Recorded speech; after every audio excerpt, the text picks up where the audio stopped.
विशाल भैया बजाइए ना।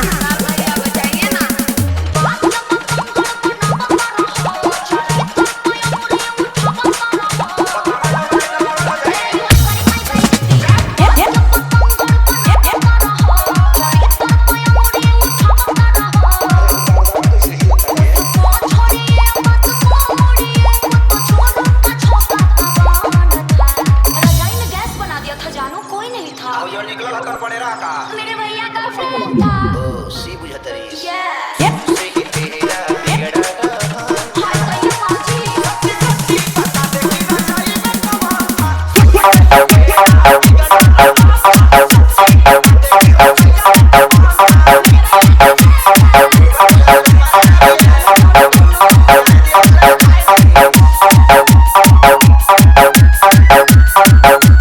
विशाल बाबू हाई टेक, विशाल बाबू हाई टेक,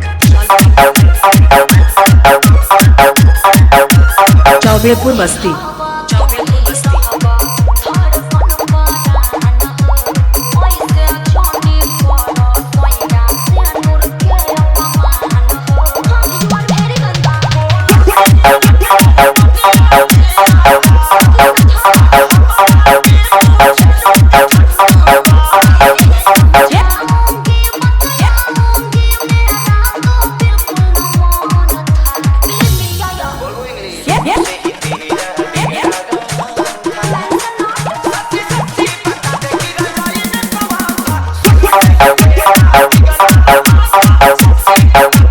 विशाल बाबू हाई टेक, विशाल बाबू high tech,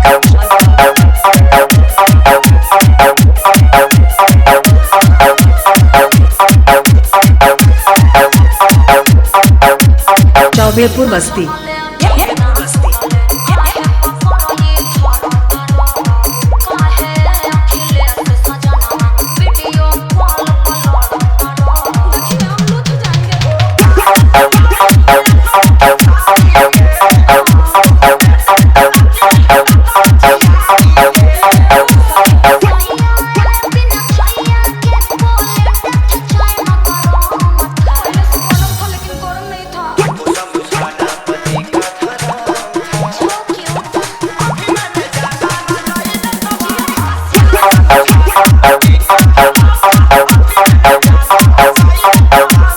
Mixed by DJ Vishal।